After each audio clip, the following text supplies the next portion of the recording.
my loves, I'm back with a different kind of video today, which I am really excited for. I just want to say welcome, hello if you're new here and we're meeting for the first time.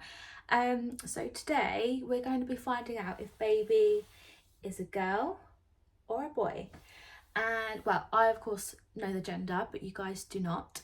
So today we're going to be testing out some old wives' tales to see how accurate they are and if they ring true.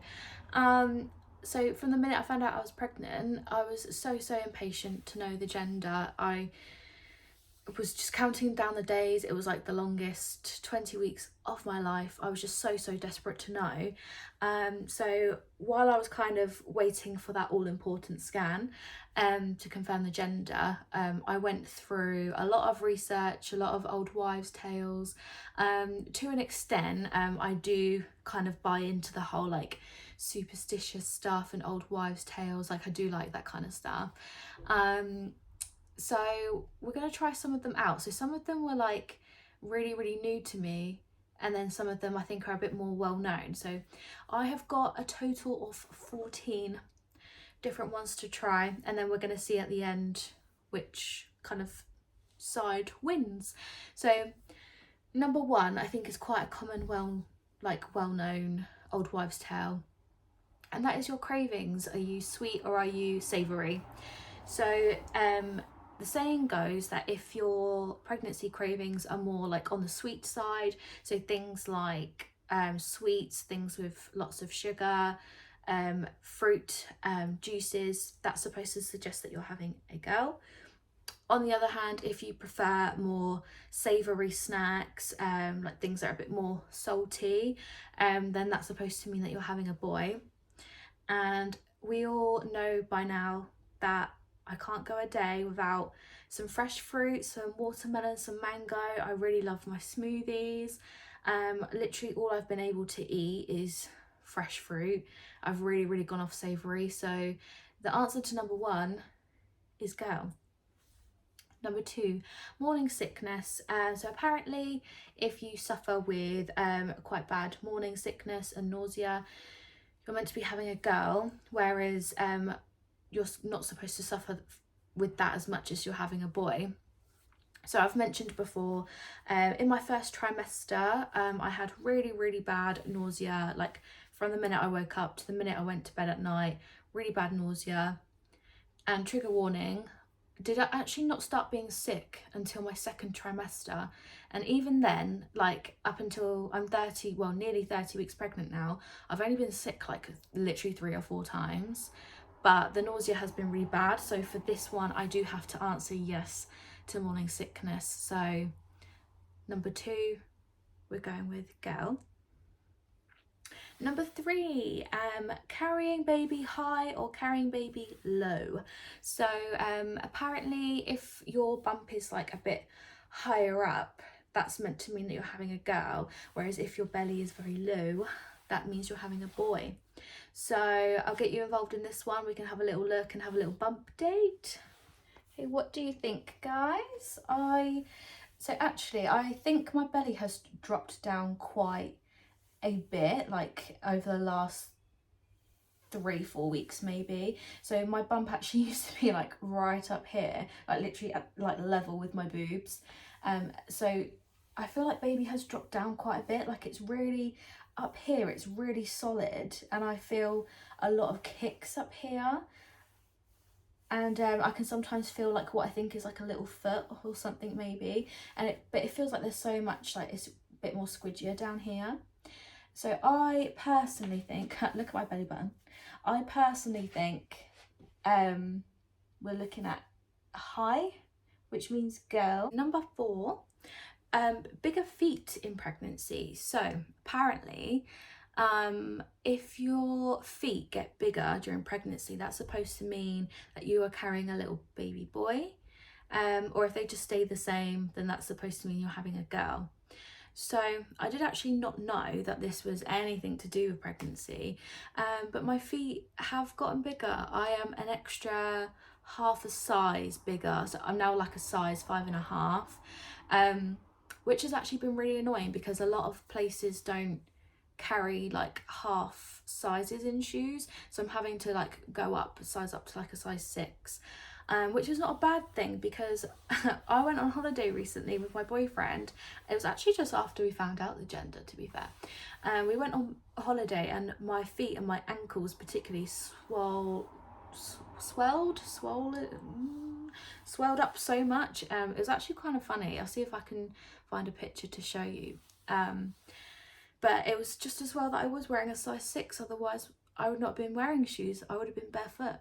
The answer to number 4 is hello baby boy. Number 5, heartbeat over 140 beats per minute. That baby's heartbeat, not mine. So apparently if baby's heartbeat is 140 beats per minute and over, that's meant to be a girl. And boys apparently are supposed to have a slightly slower heartbeat, so like 139 beats per minute and under. So when I went to the midwife, I feel like maybe we'd just had, it was after my 12-week scan, baby's heartbeat was 144 beats per minute, and after, when is your glucose test? I feel like I was maybe like 25 weeks, 26 weeks. Well, the next time I went to the midwife, in your 3rd trimester, baby's heartbeat does slow down a little bit. So it's currently at a healthy 142 beats per minute. So that would suggest that this is a baby girl. Number 6, right, we're going to get some scan photos involved for this one. Okay, so I have my 12-week scan photos and 20-week scan. I actually think the 12-week scans are kind of like better examples to show you for this particular one. So number 6, the nub theory. There is no way to sugarcoat this other than baby literally looks like a girl or a boy. So if I show you, so this, well, I think it was the bottom one. So this is basically the nub. And basically, if it's a boy, the little nub tends to go upwards. And if it's a girl, it either goes straight across or down. So I think, judging by these photos, maybe baby looks a bit more like a girl. So my brother-in-law is the expert on the nub theory. He was able to accurately guess the gender of my niece and nephew from just that theory alone, and he tried to kind of guess the gender on these photos as well, and he felt that baby looked like a girl.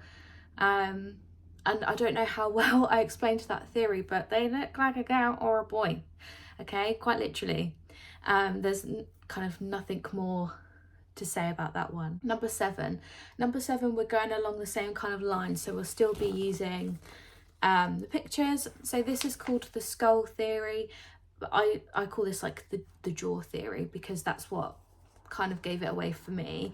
So apparently baby girls have a round skull and a kind of like a pointy but round jaw, and little baby boys have a square jaw shape and a square-ish kind of skull. So I think the best picture to show you is probably this one. So I think that's a little round head and a little round jaw. Just based on, like, the other pictures are not that great, but based on this one alone, that's what I would say. So I think for the skull theory, we're going for girl again. Number 8 is the Mayan theory. So the Mayan calendar suggests that when you take the mother's age at conception, and when you take the number of the month, so for example, January is the first month of the year, that's 1, February is the second month, so that's 2. When you take both of those numbers, if they are both odd or if they're both even numbers, then that means that you're having a girl. Whereas if you've got a mix, so if you've got an even and an odd, that means you're having a boy. So the difficult thing with this is I don't really know exactly what month conception was, because it was right on the cusp. It was either right at the very end of January or right at the very beginning of February. But for the purpose of this video, I'm simply going to go off based on my due date. So my due date suggests that conception happened in January, which is the first month of the year, and I was 26 years old. So we've got an even and an odd. So that tells us that the answer for this particular old wives' tale is baby boy. Now the next one, we're going to think about the Chinese gender calendar, which is kind of like similar. So what you have to do with the Chinese gender calendar, you have to take your lunar age at the time of conception. So depending on whether or not the new lunar year has passed, you're either going to take your age +1 or 2. So after the new lunar new year, you add 2. So that makes my lunar age 28. Oh, well, regardless of whether or not conception happened in January or February, apparently we're having a little baby boy. So, and that's whether or not conception happened in January or February. So the answer to that one is boy. Number 10. So I'm quite excited to try this one. So we're going to do the ring test. So you take your mother's wedding ring and either a piece of your own hair, like a tiny strand, or a piece of thread, and you thread it through the wedding ring. If you dangle it over your belly, supposedly if you're having a girl, the ring should go around in a circle over your belly, and then if you're having a boy, it should go in more of like a perpendicular straight line. Now I don't have access to my mum's wedding ring, so what I do have is I have a little tiny baby ring that was mine when I was a baby, and it literally does not even fit on my pinky finger anymore. So we'll take this, and I'm hoping that the sentimental value gives us like the same results. And I also I'm just going to use like a gold chain that's been passed down through my family that I now have. So again, I'm hoping that we can get a similar result, and I'm just going to show you what happens. Okay, so are we having a little baby boy or a little baby girl?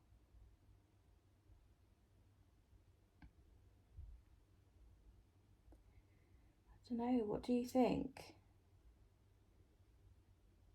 Yeah, that's definitely going like side to side.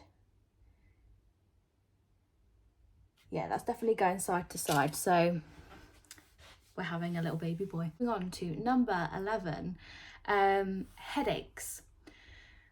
So apparently if you suffer with really bad headaches throughout your pregnancy, you're supposed to be having a boy, and then if headaches are not so much of a problem, you're meant to be having a girl. So the answer to that is yes, I've had very bad headaches. It's been such a killer, so that means we're having a boy apparently. Number 12, balance. Apparently if you are more clumsy than usual, you're meant to be having a boy, and if you're a bit more graceful, you're supposed to be carrying a baby girl. So I have actually been really clumsy. I find that I'm bumping into things a lot, like always knocking my bump on things because I forget how far I come out here now. And I feel like just having a big belly overall that I'm not used to, I feel quite unbalanced. So yeah, I have been more clumsy, so hello baby boy. Next is acne. So they often say that if you're having a baby girl, they steal all your beauty and you have like quite bad skin, and you might look like quite pale or quite ill looking. And apparently women who are carrying a baby boy tend to have like a bit more of a nice glow to them. And because we are thinking like up until 20 weeks for the purpose of this video, in like, yeah, up until 20 weeks I did have quite spotty skin, and I did have quite bad acne. So the answer to this particular one is a girl. And I'm going to round things off now by ending on what mum and dad's intuition is. So I really believe that people know what they're having. Like when I've spoken to like friends and family members, whenever they have said, oh, I think I'm having a boy, or I think I'm having a girl, they've always had that. And I really think there's just something about parents' intuition. So the thing is, me and my partner don't agree, or didn't agree on what the gender was. We both thought the opposite. So I have always, even before I decided I was ready for children, I have always pictured myself as being a boy mum. I just feel like I give boy mum energy. And I've been to, like, depending on whether or not you believe in this kind of stuff, I've been to see a few like psychics who have said that I will have 2 boys.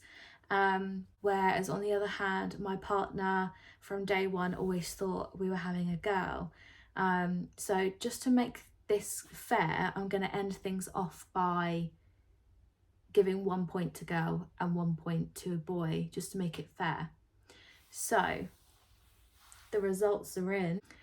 So the winner is girl with 8 points. However, boy comes in very close at a solid 7 points. So we're like nearly 50-50. So I'd be really interested to know what your guys' experience is with old wives' tales. Were they true for you? Were they not? And what do you think we are having, regardless of what the old wives' tales say? What do you personally think? Let me know in the comments. But I'm really looking forward to seeing you in my next video, so make sure you stay tuned for that. Bye.